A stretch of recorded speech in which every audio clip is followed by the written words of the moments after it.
হযরত ইব্রাহিম আলাইহিস সালাতু ওয়াস সালামের আলোচনা কুরআনুল কারীমের জায়গায় জায়গায় করছে। এর মধ্যে সূরাতুল বাকারার যে আয়াত আমি তেলাওয়াত করেছি সেই আয়াতে হযরত ইব্রাহিম আলাইহিস সালাতু ওয়াস সালামের আলোচনা করেন। একদিন হযরত ইব্রাহিম আলাইহিস সালাতু ওয়াস সালাম মহান আল্লাহ তাআলারে বলেন, রব্বি আরিনি কাইফা তুহিল মাউতা। আল্লাহ তাআলা আপনি আমারে দেখায় দেন আপনি মুর্দারে কেমনে জিন্দা করেন। কত মানুষ দুনিয়াতে আইছে, কত মানুষ মারা গেছে।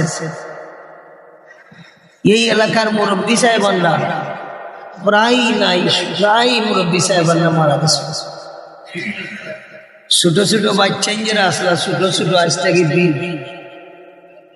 20 বছর আগে যারা ছোট দেখছিলাম এরা এখন মেম্বার হইবার উপযুক্ত হয়ে গেছে। এরা এখন মাতক বই, এরা রাত হাওয়া ধরছে।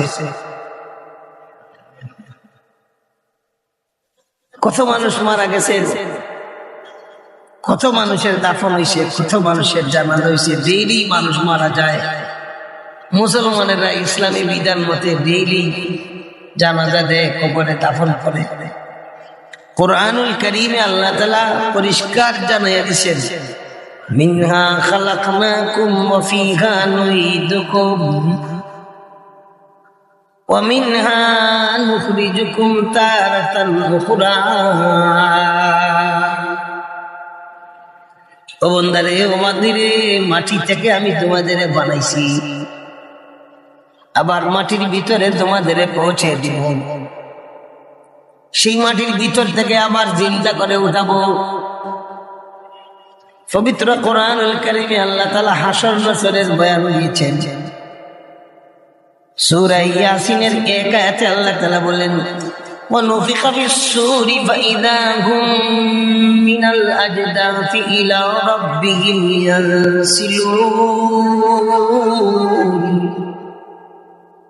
আল্লাহ তাআলার নির্দেশে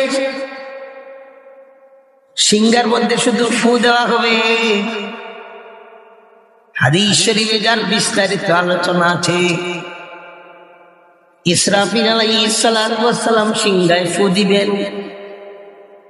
সিংহায় ফু দিবার সাথে সাথে যার কবর যেখানে ওখানেই প্রত্যেকটা মানুষের বডিটা রেডি হয়ে যাবে। বডির ভিতরে জান ঢুকবে, জিন্দা হইয়া সবাই কবর থেকে উঠবে, আল্লাহ তাআলার আদালতের দিকে হাঁটা আরম্ভ করবে। কেউ আরামের সাথে আল্লাহ তাআলার দরবারে যাবে, আর কেউ কষ্টের সাথে আল্লাহ তাআলার দরবারে হাজিরা দিবে। পবিত্র কুরআনুল কারীমের 30 নম্বর পারার 1 আয়াতে আল্লাহ তাআলা বলেন, ইয়া আইয়ুহাল ইনসানু ইন্নাকা কাদিহুন ইলা রাব্বিকা কাদহা। ইয়া আইয়ুহাল ইনসানু ইন্নাকা কাদিহুন ইলা রাব্বিকা কাদহান ফামুলাকিহি।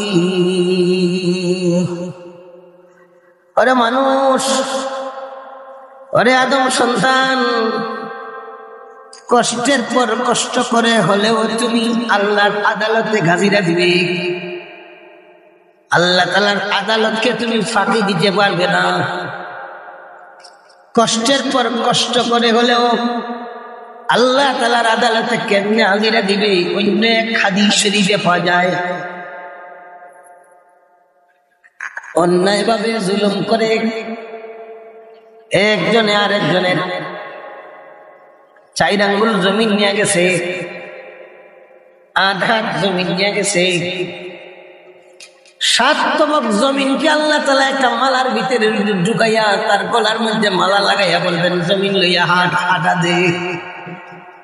আপনারা বলুন, এই লোকটা হাঁটতে পারবেনি? 4 আঙ্গুল জমিন নিছিল 2 নম্বরে করিয়া, 8 হাত জমিন নিছিল অবৈধভাবে। 7 তবক জমিন আল্লাহ তাআলা তার ঘাড়ে লাগাইয়া দিবেন। তাফসীরের কিতাবে আছে